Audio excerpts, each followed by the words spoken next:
உலக கண் நீரழுத்த விழிப்புணர்வு வாரத்தை முன்னிட்டு பேரணி நடைபெற்றது. உலக கண் நீரழுத்த விழிப்புணர்வு வாரத்தை முன்னிட்டு திருச்சி தி ஐ பவுண்டேஷன் கண் மருத்துவமனை சார்பாக கண் நீரழுத்த நோய் விழிப்புணர்வு பேரணி நடைபெற்றது. இந்த விழிப்புணர்வு பேரணி மருத்துவர் அர்ச்சனா தெரசா தலைமையில் நடைபெற்றது.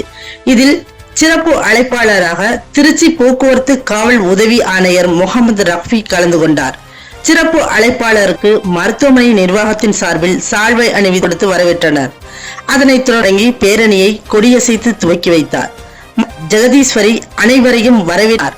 மருத்துவர்கள் கிருஷ்ணன், ரிஃபிக் காமில், ராமகிருஷ்ணா கல்லூரி மாணவர்கள், புனித அன்னாள் செவிலியர் கல்லூரி மாணவிகள், மருத்துவமனையின் அனைத்து ஊழியர்கள் மற்றும் பொதுமக்கள் கலந்து கொண்டனர். இந்நிகழ்ச்சியில் கண் நீரழுத்த நோய் தலைமை மருத்துவர் அர்ச்சனா தெரசா கூறியதாவது, 40 வயதிற்கு மேற்பட்டவர்களும் ஸ்டெராய்டு மருந்துகள் உட்கொள்பவர்களும் ஆண்டிற்கு ஒருமுறை கட்டாயம் கண் நீர் அழுத்த பரிசோதனை செய்து கொள்வதின் அவசியத்தை பொதுமக்களுக்கு விழிப்புணர்வு ஏற்படுத்தும் வகையில் இந்த பேரணி நடைபெற்றது என்று தெரிவித்தார். இந்த பேரணியில் கண் நீரழுத்த நோய் விழிப்புணர்வு வாசகங்கள் அடங்கிய பதாகைகளை ஏந்தியபடி பேரணியில் பங்கேற்றனர். இந்த பேரணி சோனா மீனா தியேட்டர் வழியாக சென்று மத்திய பேருந்து நிலையம் வழியாக வந்தடைந்தனர். பேரணியில் கலந்து கொண்ட அனைவருக்கும் மருத்துவமனை சார்பாக நன்றியினை தெரிவித்துக் கொண்டனர்.